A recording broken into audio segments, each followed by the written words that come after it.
Ninja Turtles.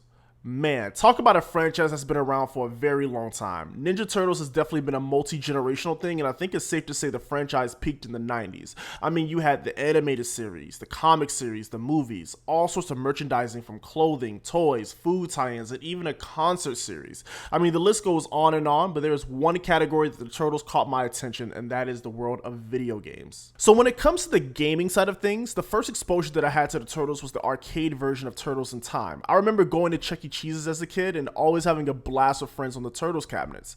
Great memories. In terms of the home console games, one of my friends had a Super Nintendo growing up, and one of the games we always used to play was TMNT, Tournament Fighters. Now, I don't remember much about this game, but maybe we can look at it in a separate review. But today we're looking at the two games that most people talk about to this day, Turtles in Time and Hyperstone Heist. Let's get into it.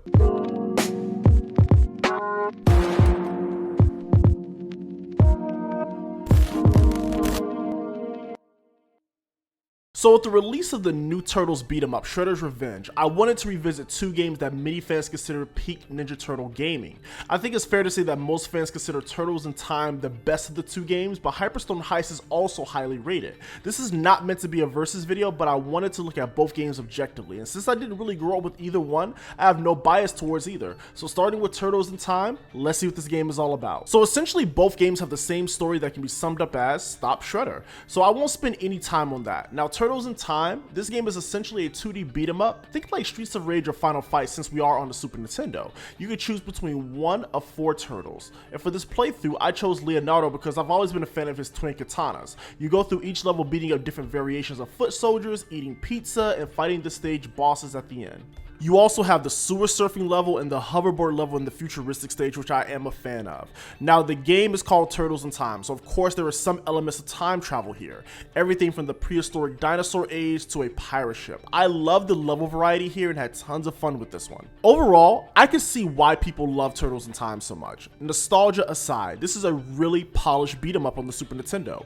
Great graphics, tight controls, great with friends. It's just a fun time overall. I know this game has a delisted remake called Reshelled. Never got the chance to play this, so let me know in the comment section down below if it's any good. Now moving on to Hyperstone Heist. This is essentially running on a similar engine as Turtle in Time and a great beat 'em up on the Sega Genesis. Now personally speaking, there are some things that I feel Hyperstone Heist did a bit better. One thing being the stage transitions. It didn't have the same level variety as Turtles in Time, but I do like the seamless transitions between areas within the stage. Hyperstone Heist is also much harder than Turtles in Time. I don't think I died at all playing Turtles in Time, but Hyperstone, these bosses hit hard and I definitely got a few game overs. I would say Hyperstone is closer to arcade difficulty in terms of that. Graphically, I will say I would give the slight edge to Hyperstone. It seemed to have a darker tone, and I like how the models look here just a little bit more than I did in Turtles in Time. As far as controls, they felt very similar in that respect, and for this playthrough, I used Ralph for my run, and still had a great time. Overall, Turtles in Time and Hyperstone Heist still holds up incredibly well today.